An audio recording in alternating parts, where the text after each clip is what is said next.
A number of years ago, Todd Howard sat down during the summertime with Jeff Keighley and talked about his vision for the Elder Scrolls 6. One of the core things that he brought up at the time was the need for the studio to have a technological leap that just wasn't available at the time for the Elder Scrolls 6. We saw some of that technological leap with Starfield, and in all honesty, it just isn't enough with what we're seeing from the industry nowadays. Bethesda, in many regards, has stagnated.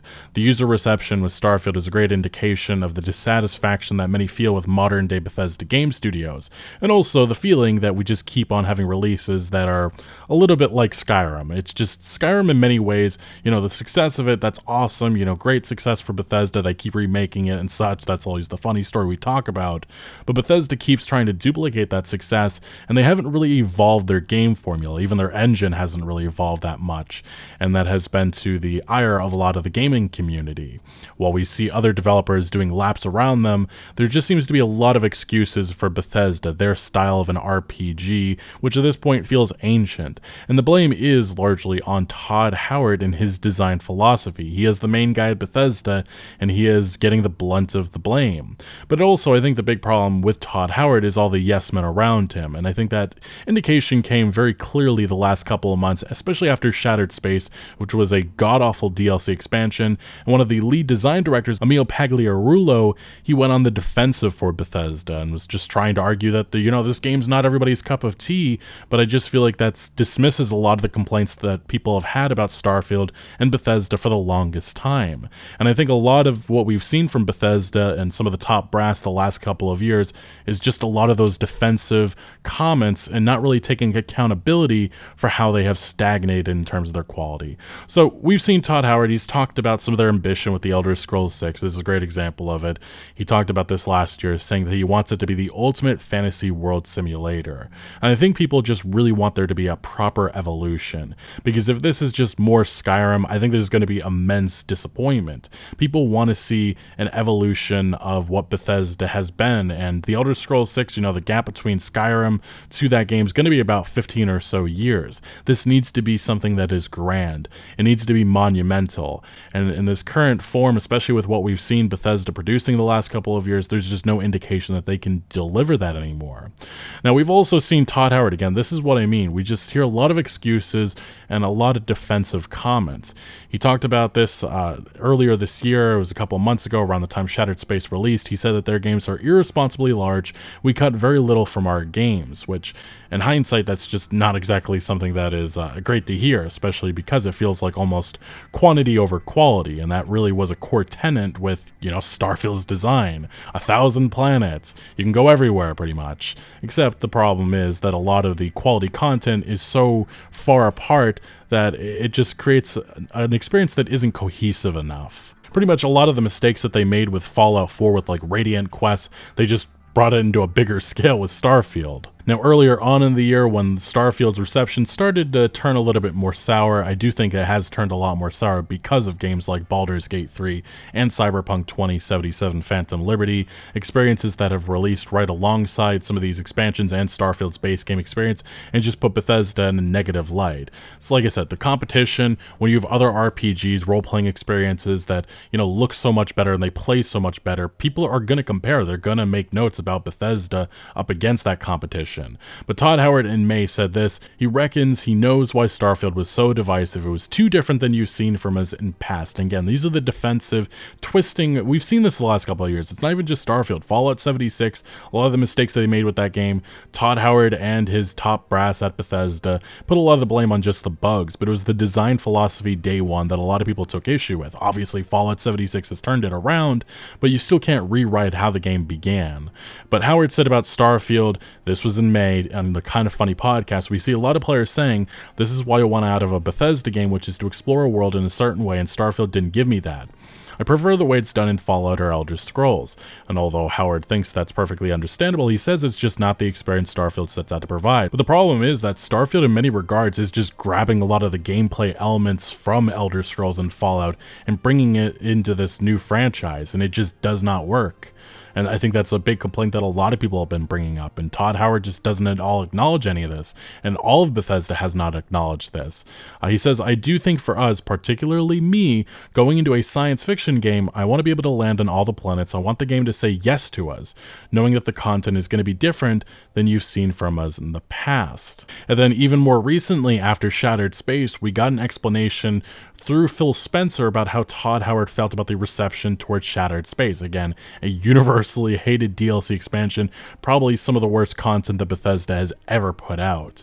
And Todd Howard pretty much said that it was just the buggy's fault for why it was so negative. Spencer, in an interview with GameFile, brought up a conversation that Phil had had with Todd Howard about Shattered Space.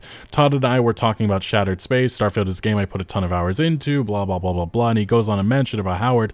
I think some of the feedback on the expansion is, we wanted more features. And Todd's like, well, should we have waited to put buggies out? Bethesda had figured keeping the vehicle for the DLC could have helped fleshed it out more and I guess garnered a better reception. But again, the core complaints with Shattered Space had nothing really to do with the vehicle, the land buggy. It was more so with the quality of the content, which was terrible. It was lackluster. Spencer continued, and so I think you're trying to tune both development effort and the impact of the expansion. And I think there will always be a balance to managing the game month to month, but not every game will do expansions. And the big thing about the buggy is it was introduced, but the game's, these planets and everything weren't designed around it. So it at times just feels extremely awkward to use. And it was also, the buggy was buggy in of itself on, Dazra, the new expansion map that was introduced in Shattered Space. So in many ways, it just does not work that well.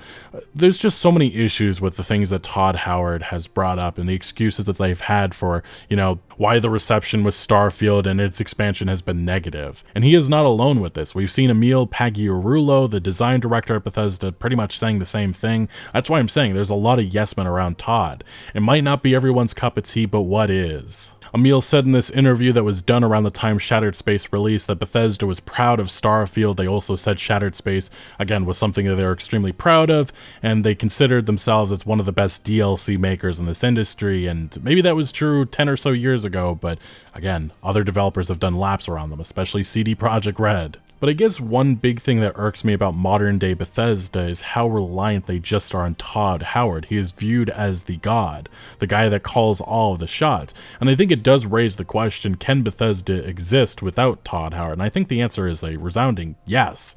And maybe they need to actually, move past the hurdles that they currently face. We've seen interviews, some life pieces about Todd in which they call him the Christopher Nolan of gaming. He is a larger than life figure. He is the face of Bethesda Game Studios, something that has been the case for the last decade or so. But again, all the issues, everything, he is the one who's going to face that blame. And that's why I bring him up, and that's why I do say Todd Howard he's a Bethesda problem. He is the problem that we currently face, and I do think that you can look to a lot of the interviews and a lot of the things we're about to go over as evidence of that. We had this piece that came a couple of years ago. This was around the time Fallout 76 was an absolute disaster. The human toll of Fallout 76's disastrous launch. Kotaku talked to a number of developers that worked on Fallout 76, in which they raised a lot of the red flags about how Todd Howard's management style with that game was a disaster. They mention a lot here, but a couple of the excerpts from this piece that I really wanted to point out was this one. According to one source, Todd Howard was supposed to be in charge of the game, but he spent most of his time working on Starfield, which reportedly started development after Fallout 4 shipped in 2015. Starfield was Todd Howard's baby. He's made that quite clear.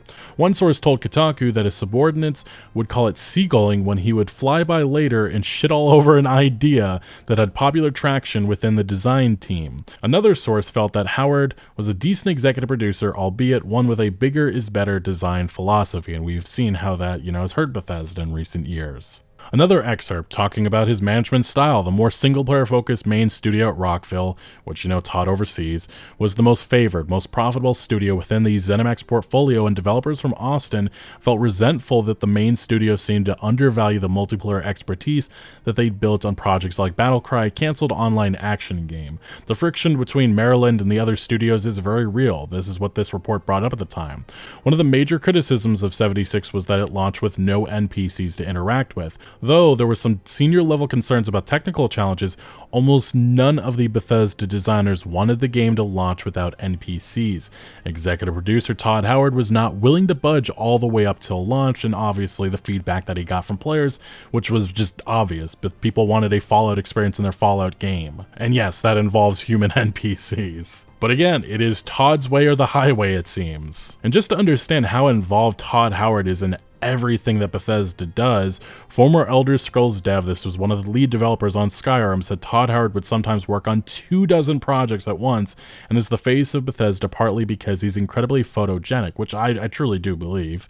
I mean, he's been that way for the last 15 or so years. And Bruce Nesmith said that Bethesda's head of publishing, Pete Hines, who retired recently, has made no bones about the fact that when he took over the marketing, Bethesda needed a face. They needed a person for the audience, for the customers, the fans to identify. Having an entire crew doesn't work well. You needed someone who is that guy, and Todd made a very natural choice for that. He's incredibly photogenic, he's amazing in person and in interviews and on stage. And he was the boss of the dev team at the time, so he becomes that role. Nesmith also mentioned that near the end of his tenure, Howard would have somewhere around 24 projects on his plate at once, some small, some large. There's mobile games, there's remote things that he's just has to look at in addition to a variety of larger projects, so that's a lot, which it almost seems like, Todd's being spread too thin. Howard isn't leaving Bethesda anytime soon. He's still fairly young and quite vital, and I think we have many more years before we have to worry ourselves with Todd Howard not making games, Nesmith said. Bruce Nesmith told Minimax he initially proposed that the space role-playing game only have around 24 systems instead of the 120 it ended up with, which is something that a lot of people have brought up, since Starfield's release, saying that it would have been a lot smarter. The point was made quite legitimately that once you've done one solar system, doing 100 is really not adding to your work all that much, he said. And then he continued saying that Todd pretty much pulled the number 100 for the number of star systems out of thin air, but the more we went on, the more it was like, okay, core activity takes place in these 24 in the settle system region, and the rest of it is open space. But people love our big games. They love that open area to explore, so let's go ahead and let them have it. So, although that's a misconception of what people actually love about a Bethesda experience, in my opinion. And then it went down to, okay, how do we make exploration meaningful? And once again, you have to succeed on one planet. Once you've got that formula, you have the formula for all the planets. And I do think that this is clear indication that there was obviously some conversation about how to handle planets, the 1,000 planets, early development with this game, but obviously it's Todd's way or the highway. And then we even heard this opinion pretty much said by another developer, a former Bethesda lead artist talked about this. And this is Nate Perkipile. He worked at Bethesda for 14 years. He was a lead artist on 76 and a number of other Bethesda experiences over the years. He said, I know a lot of people have thoughts on Starfield and how it is probably too big, should have been smaller, etc. I agree with a lot of that. And while I enjoyed working at Bethesda a lot when we were about 65 to 110 people on Fallout 3 and Skyrim, I enjoyed it a lot less when we kept growing and growing. But getting back to Bruce Nesmith's remarks, because he's said a lot the last year or two, which I think is really eye-opening about the behind the scenes that has been happening at Bethesda for the last so many years. Nesmith talked about some of the role-playing choices of Bethesda experiences and the constraints that they have because they want to give players everything. He compared it actually to Baldur's Gate 3. He said at Bethesda, the games we were making were so big we had to take the approach of everybody's got to be able to do this at some point. We can't block off content that way. You can see it in our games, we don't. You can get to the heads of all the guilds, you can be friends with all the companions, you can go to all the places, nothing is off limits. But when you play Baldur's Gate 3, you get the impression, rightly so, that this decision I'm about to make will close off parts of the game and open up others, and it's meaningful, that means something. And again, Bethesda, Todd Howard's design philosophy is immense player freedom, and I guess player freedom is just letting players have access to every and anything on one playthrough, which I do think hurts a role-playing experience. But Nesmith, a couple of months ago in an interview with Kiwi Talks, actually had more to say about, again, Todd Howard and his design philosophy and some of the things he does behind the scenes. He specifically said this about Todd. His time and resource must be spread so thin. It is. He wants to be able to have his hands in everything, but that's not humanly possible. So you end up with a situation where some things get very lightly touched, and then the things he cares mostly about, he does a deep dive into. Yeah, and yeah, we saw that. Starfield is his baby, and, well, look at the reception that it garnered. But yeah, he's working on Indiana Jones. He just wrapped that up. He's worked on Starfield, Shattered Space. There's the Elder Scrolls Castles mobile game. There's rumors that an Oblivion remake has been in development, the Fallout TV show, and then there's obviously also Fallout 76, the Elder Scrolls 6, and what other unannounced projects that we don't know of. Todd's been busy, and almost seems like it's too much. When you've got 400 people under your belt, what are you going to do? Spend 3/4 of the day talking to each of them that wants to talk to you? It's not feasible. Or do you have mid-level and higher-level managers who can take that responsibility and execute that for you so that you can get on with the more important work of directing the overall project? It's interesting, when I spoke to Jonah, he said to me that the day when Todd rides off into the sunset, there's going to be a lot of stumbling and staggering within the company as to who can replace him.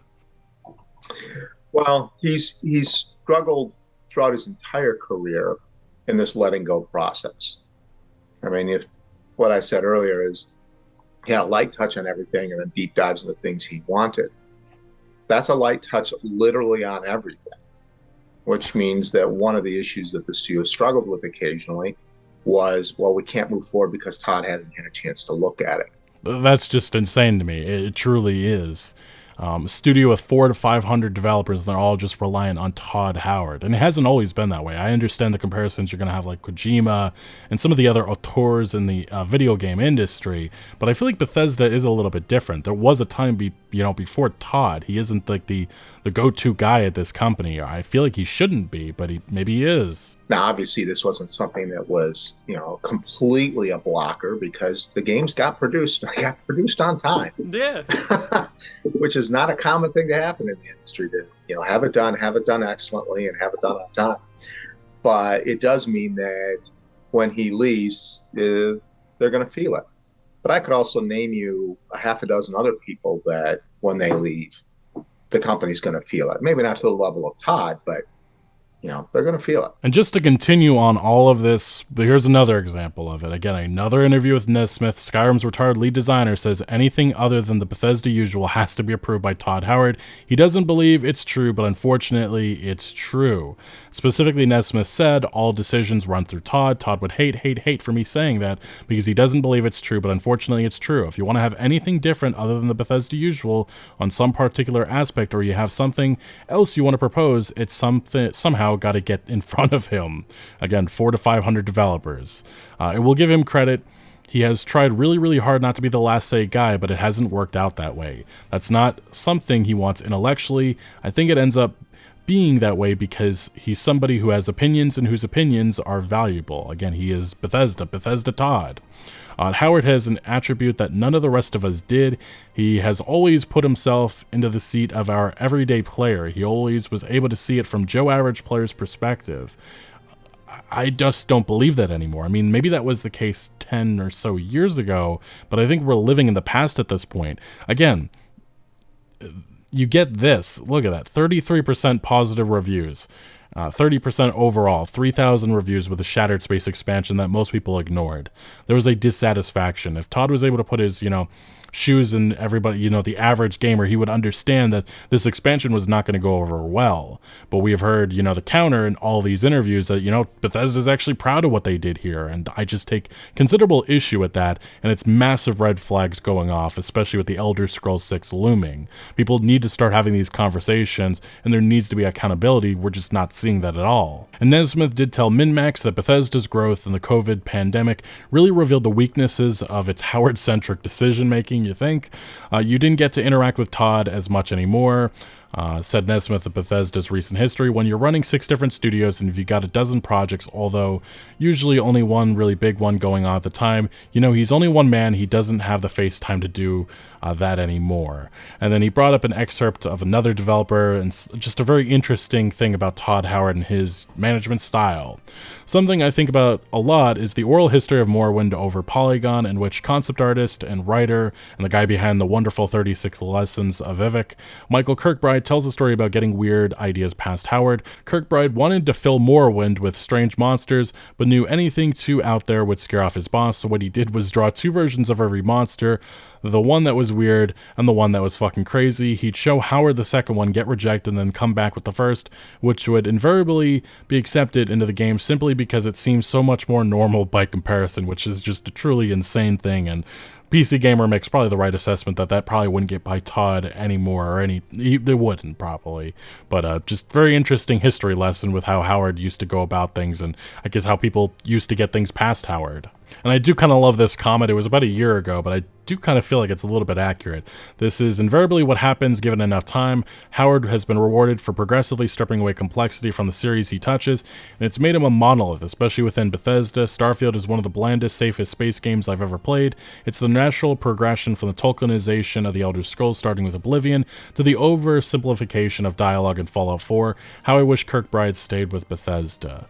Yeah, like I said, these complaints, these criticisms of Todd Howard and how Bethesda has been going about this has been going on for a lot longer than I think most people expect or understand. Like, I think it is really important to understand that this is Starfield up against a number of other RPGs, and it's just badly underperforming.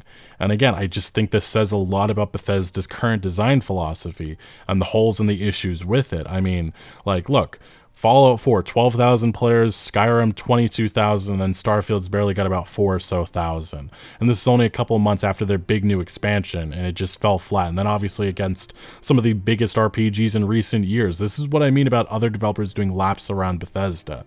We're seeing, Larian, CD Projekt Red, and probably other developers we're not talking about. They're doing laps around this studio. Their level of quality and attention from the gaming audience has now surpassed Bethesda, which is falling behind. And let us not play a game of revisionist history, because this was the goal with Starfield, for it to have the lasting power of Skyrim, and at this pace, at this moment, it just doesn't look like it at all is going to pan out that way. The Elder Scrolls 6 approaches, and I think the many remarks made from Nesmith, including some that seem to indicate Bethesda doesn't see the flaws of their game engine, is alarming. Keep updating it will fix the many issues players have with what feels janky and dated? Sure, we'll see, I suppose. I just don't get the sense that there's any accountability coming from Todd or his team. They've said that they are open to criticism, but the comments that they've made the last year feel defensive and like poor excuses. Starfield was a dream IP for this studio, and they can say it's right up there with Fallout and the Elder Scrolls, but it's just not. It's not even up there with The Expanse, which I think really set the bar for what Bethesda was even trying to go for. The level of interest really does indicate, how people feel about Starfield. The fact that it's not at all in Steam's bestsellers list this year indicates that, especially when Baldur's Gate 3 is right up there at the top. It feels like they've been living off the high of Skyrim since 2011 and are stuck, unwilling to do something big and drastic and scary to improve, which has instilled fear in a lot of fans that the Elder Scrolls 6 won't be worth the wait. Skyrim was revolutionary for its time, and there's nothing about the Creation Engine 2.0 or the writing of the past few games that makes me believe this follow-up experience fans will have waited likely 16 years for will be in this same breath. And if that does in fact happen, I still question if we'll see any accountability from Todd Howard and his Bethesda team. I am an optimist, as well as a big fan of these games, so I of course will hope for the best, but I also am a realist, in the sense that I see the writing on the wall, and whether you like it or not, Todd Howard is the face of this company, and when they fail, he gets the blunt of the blame. And there's been a lot of failure lately, so this truly does feel like a make or break moment for Todd, and I do hope he proves us all wrong. But even the problem with that perspective is that I've been saying that since 2015, and this last decade has just been a lot of letdowns. Anyway, what do you make of the modern Bethesda, Todd Howard? Let me know your thoughts down in the comment section below. But thank you for watching. Make sure to leave a like if you did enjoy this video, or if you found any informative value. Consider subscribing for more videos like this, and I'll see you later.